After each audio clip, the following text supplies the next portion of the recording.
Oi, gente. Meu nome é Ricardo Gomes e nessa semana 3 de H1 a gente vai estudar o tema pré-história. Para começo de conversa, pré-história é um termo positivista que a partir do século XIX considerava que só teria história quem soubesse escrever, quem soubesse produzir uma escrita. Então, como aqueles homens primitivos não tinham ainda escrita, dentro de uma visão positivista, eles viviam antes da história. Mas hoje a gente sabe, dentro da visão da nova história, que é impossível ao ser humano viver antes da história humana. Porque não é o fato do ser humano não ter, numa determinada época, dominado a escrita, que ele não tem a história. Porque a própria existência dele, os vestígios deixados por este ser humano, pela sua comunidade, já são suficientes, estes vestígios, para termos evidência, para termos provas, para termos documentos que pudessem comprovar a existência daquele determinado grupo humano. É bom que a gente entenda que o que a gente chama de pré-história, na verdade, é aquele momento inicial da história humana em que o ser humano ele era muito mais objeto do que sujeito nas mãos da natureza. E eu acredito que nós nunca seremos totalmente sujeito na natureza. A gente ainda é objeto nas mãos da natureza, porque a gente depende muito dela. E outra coisa, nós somos também a natureza. A gente tem a mania de separar, colocando de um lado o ser humano, do outro lado a natureza, como se fossem coisas distintas. Mas não, nós também somos a natureza. E nós interagimos muito com esse ambiente, né, que não o ser humano. Por exemplo, a gente respira oxigênio, a gente se alimenta de produtos agrícolas, a gente se alimenta de pesca, caça. Então, existe uma interação muito grande entre nós, seres humanos, e o meio no qual estamos inseridos. Então, quando a gente estuda a dita pré-história, a intenção é entender como, ao longo do tempo, o homem foi agindo mais sobre o meio ambiente, né? Se tornando um pouco mais sujeito e menos objeto nas mãos da natureza. Tá? Esse período dito pré-história, ele é organizado dessa maneira como vocês estão visualizando aí. A gente está representando nessa seta azul um determinado momento da evolução humana. E a gente percebe que a partir de 4.500 anos antes de Cristo, tem nessa seta aí a denominaçãozinha civilização. Dentro de uma visão positivista, esse marco divisor, esse marco que está dividindo a pré-história da história propriamente dita, teria sido a escrita. Mas hoje a gente sabe que não foi a escrita somente que conseguiu definir o início da civilização, né? A gente sabe que o Estado, o próprio sedentarismo do ser humano, pelo fato dele ter aprendido a produzir seu alimento através da agricultura, através da pecuária, o surgimento do Estado, o conjunto disso tudo é o que definiu o início do que nós chamamos também de civilização. Então veja, a dita pré-história ela é subdividida em dois períodos. Período paleolítico, que é desde o aparecimento do ser humano na face da Terra, até aproximadamente aqui, 10.000 anos antes de Cristo. Tá bom? Então considere aí que o final dessa seta, ou para onde ela está indicando, é Jesus Cristo, é o nascimento de Jesus Cristo. Então tudo isso aí que a gente está visualizando nessa seta aconteceu antes de Cristo. Tá bom? Bem, o período paleolítico ele vai, portanto, do aparecimento do homem até 10.000 anos antes de Cristo. E veja que de 10.000 anos antes de Cristo até 4.500, quando surgiu a civilização propriamente dita, esse período é chamado de Neolítico. Paleo quer dizer antigo, lítico quer dizer pedra. Então, grosso modo, esse período aí paleolítico seria a antiga idade da pedra, que você também pode chamá-la de período da pedra lascada, porque se diz que os homens pré-históricos naquele momento eles atritavam pedras de sílex e eles conseguiam lascas desse atrito. E cada lasca dessa poderia ser utilizada, por exemplo, como uma faca. Já o período neolítico, neo quer dizer novo, lítico quer dizer pedra, seria a nova idade da pedra. Você também pode chamá-lo de idade da pedra polida, porque, diferentemente da fase anterior, os homens atritavam pedras, mas eles agora não queriam as lascas, eles ficavam com o miolo da pedra. Uma dessas extremidades, eles conseguiam dar um fio, um corte, e eles poliam na areia, por exemplo, e aí eles pegavam a parte que eles não afiaram, colocavam no centro da mão, seguravam, e aquela parte que eles afiaram dando um corte, eles usavam como um machado. Eles seguravam na parte superior, usavam a parte do corte para, por exemplo, desossar a caça. Tá? Então, período paleolítico, período neolítico, paleolítico, antiga idade da pedra ou pedra lascada, neolítico, nova idade da pedra ou pedra polida. Percebam também que o período paleolítico ele está também subdividido em paleolítico inferior, que é desde o aparecimento do homem na face da Terra até aproximadamente 30 mil anos antes de Cristo, e o período paleolítico superior, que seria de 30 mil a.C. a 10 mil a.C. O que é que diferencia um período do outro? O que geralmente os historiadores, o que os livros geralmente nos apresentam é que esse período aí, chamado período paleolítico superior, ele foi aquele período que se destacou pelo fato do homem ter passado a produzir arte, né, cultura. Então, esse período paleolítico superior seria o período da pintura rupestre, aquela pintura feita na parede da caverna, no interior de uma caverna, geralmente numa parte escura, porque existe um quê, né? É uma hipótese. Existe aí uma suposição de que o homem, ao retratar algum aspecto da caça naquela pintura, eles teriam que fazer no lugar escuro para que alguém não mudasse o teor do que havia sido pintado, porque era crença, acredita-se, que ao retratar a cena de caça, aquela cena de fato iria se concretizar, iria se realizar. Tá? Então, isso em parte justificaria, de certa maneira, o porquê de muitas pinturas estarem no interior das cavernas, em partes escuras, que não estariam expostas ao público de um modo geral. Tá bom? Beleza, mas o que é que a gente pode apontar de muito importante no que diz respeito à sobrevivência do homem da pré-história no período paleolítico, no período paleolítico superior, no inferior, né, e no neolítico? Bem, em todo o período paleolítico, seja no inferior, que veio primeiro, seja no superior, que veio depois, o homem era caçador, pescador, coletor de alimento. Ele não sabia produzir seu próprio alimento, então ele dependia do que a natureza desse para ele, já pronto. Tá?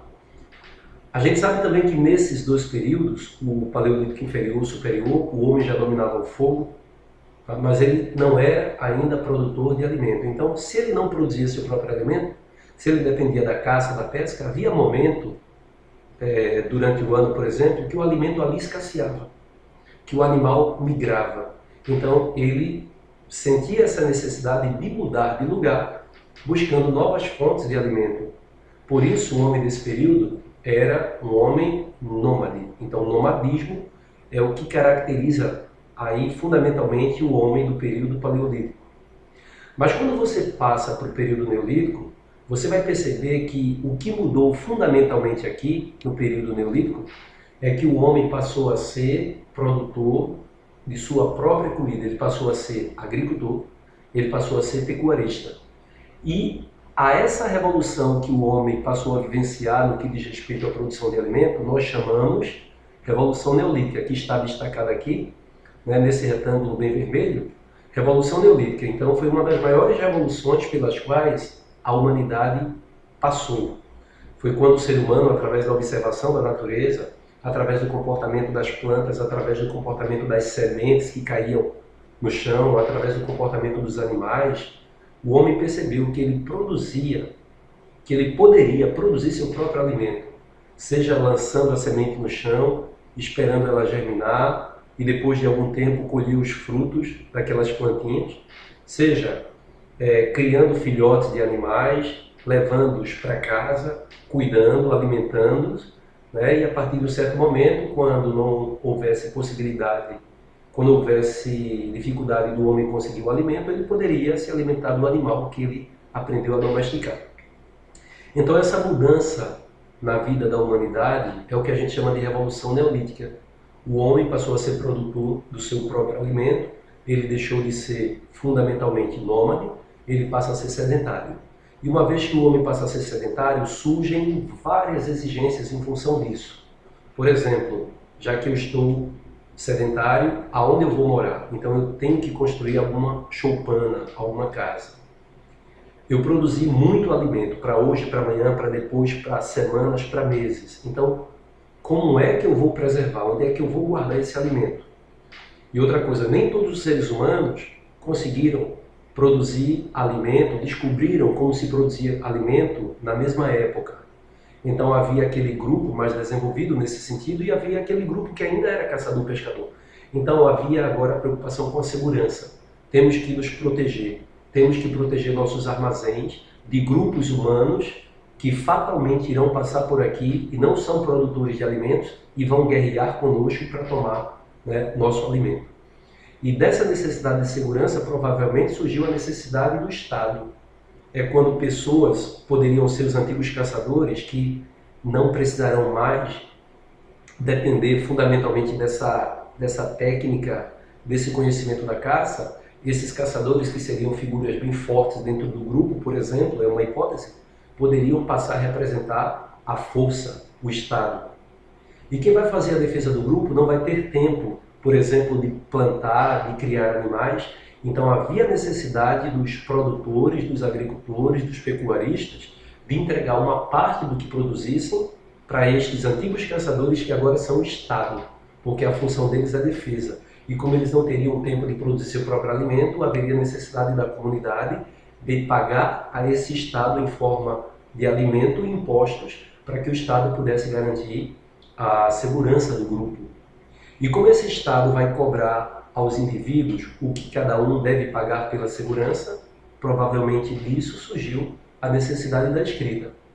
E, portanto, com o surgimento das cidades, com a produção de excedente de alimento, com as trocas que passaram a acontecer, com a necessidade da escrita, tudo isso aí gerou o que a gente chama aqui, ó, de civilização.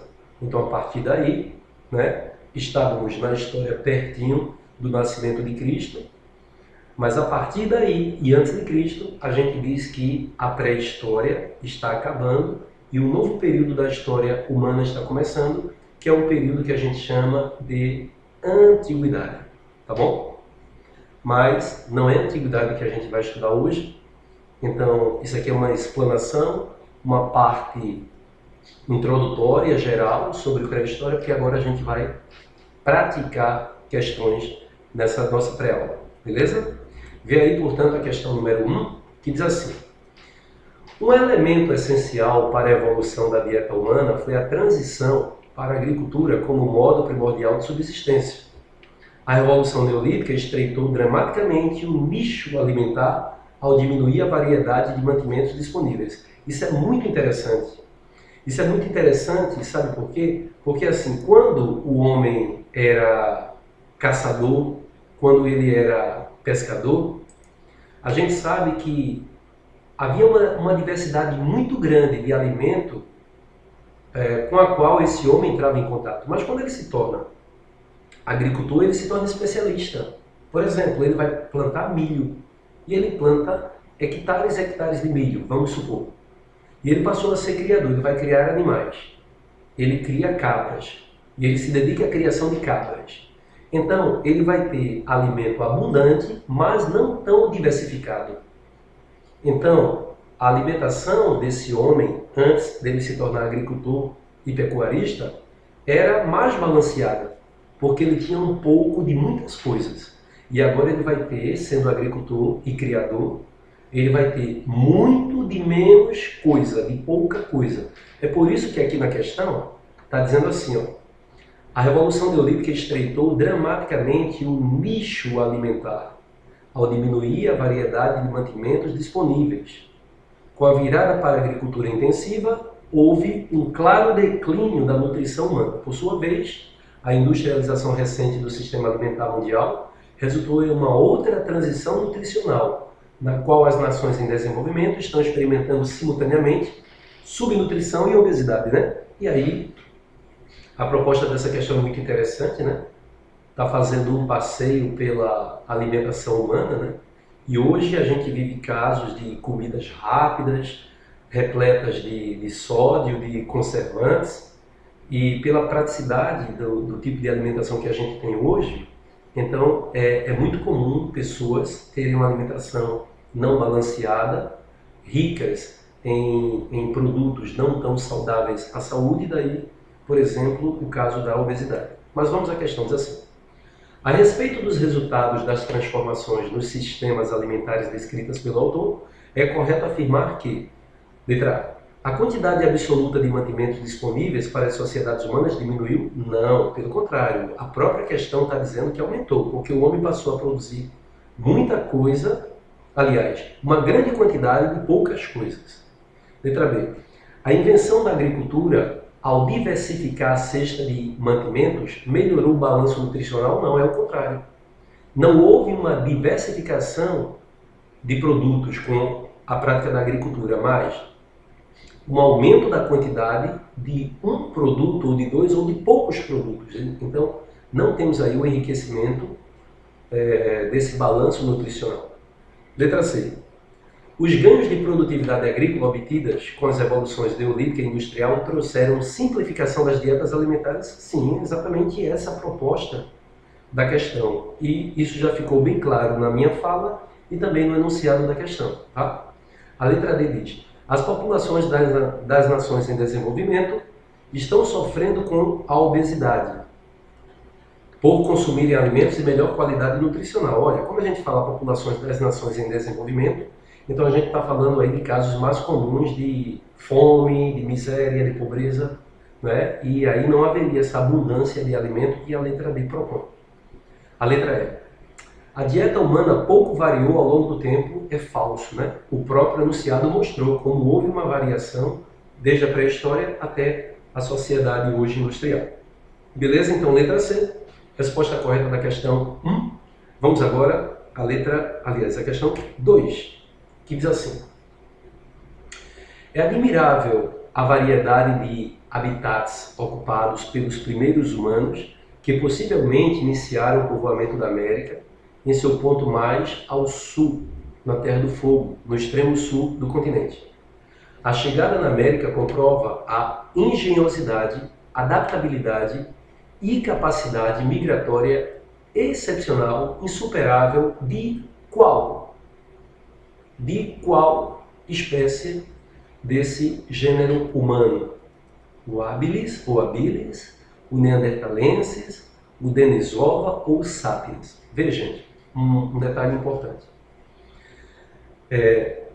Uma hipótese que existe dentro da pré-história, porque são várias, e hipótese é um conhecimento provisório, e quando a gente fala de pré-história, a gente tem que falar realmente de um conhecimento provisório, porque ainda existem muitos documentos fósseis que não foram descobertos pelo ser humano, então a gente sustenta certas teorias até que novos documentos apareçam para destruir aquela hipótese ou confirmá-la, tá?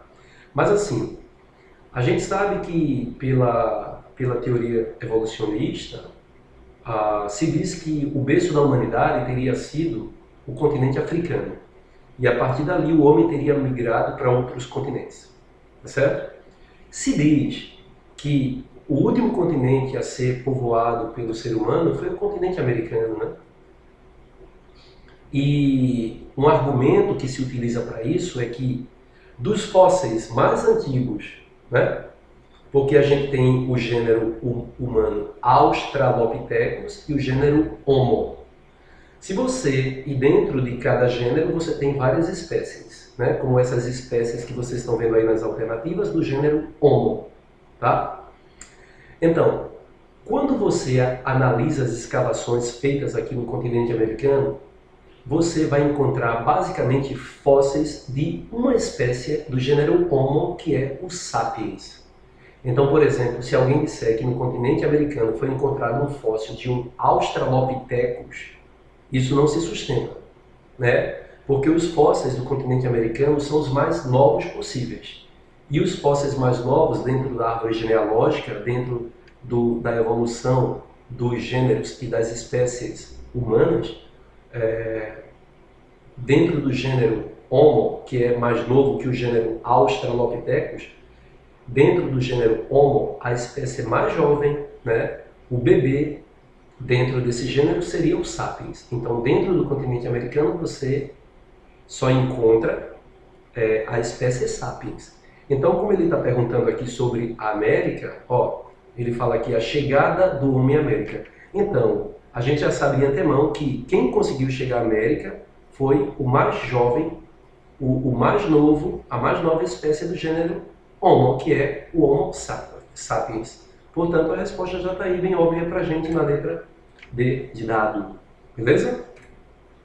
Questão 3. No que tange aos primeiros ancestrais dos seres humanos, os hominídeos, considere as seguintes afirmações. Né? Então, nossos ancestrais, os hominídeos. Então, sobre eles, considere as seguintes afirmações. Porque nós somos o Homo sapiens sapiens. Mas antes do sapiens sapiens, tivemos o gênero Australopithecus africanos, né? Boisei, robustos. Dentro do gênero Homo, tivemos o gênero habilis, né? O Homo, aliás, a espécie Homo habilis, ou habilis, o Homo erectus, o homem de Neandertal e temos nós, o Homo sapiens sapiens. O tópico 1 diz assim: o Homo erectus utilizou instrumentos de pedra e fogo? Sim, com certeza.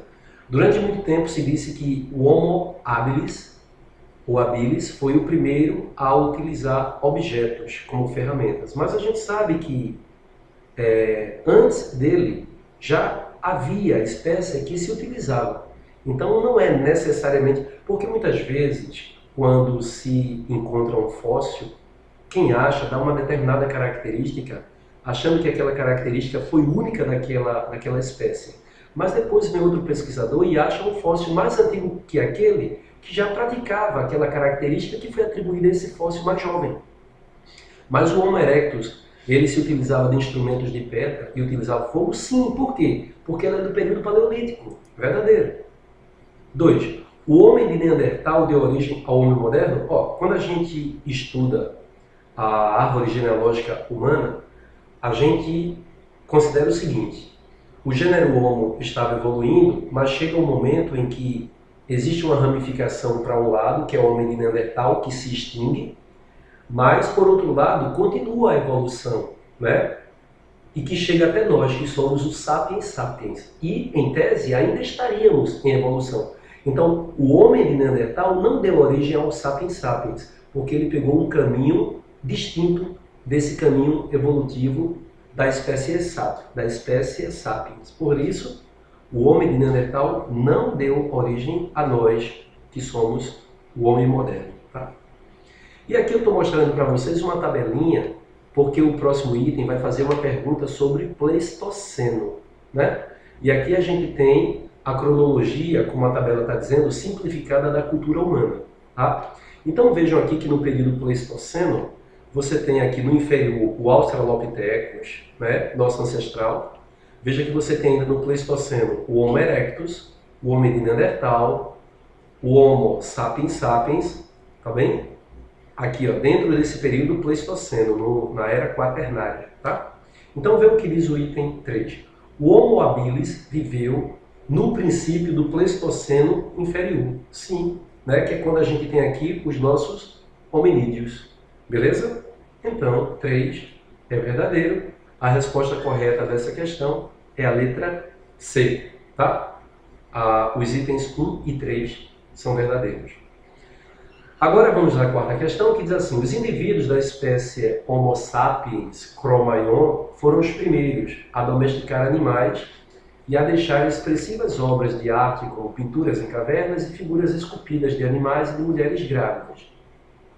Nas paredes da caverna de Chauvet, por exemplo, estão as famosas pinturas do Paleolítico Superior. De acordo com a hipótese mais aceita atualmente, nossos ancestrais surgiram na África e daí teriam irradiado para outros continentes. com base nessa hipótese de origem única na África, assinale a alternativa que indica corretamente como ocorreu essa irradiação em ordem cronológica. Ó, gente, como eu acabei de dizer para vocês na questão anterior, que o último continente a ser ocupado pela espécie Homo fomos nós, né? E existe a teoria a hipótese do Estreito de Bering, que o homem teria entrado primeiro no continente americano pelo norte, só depois chegando à América Central e ao Sul. Então, por essa teoria, a gente sabe que a América do Sul teria sido a última parte, né, a ser ocupada pelo ser humano. Então, uma técnica para você já encontrar a resposta é procurar no fim da alternativa a América. A letra A está dizendo Austrália, a letra B está dizendo América do Sul. Então, o homem teria saído da África, tá? Foi para o sudeste da Ásia, tá?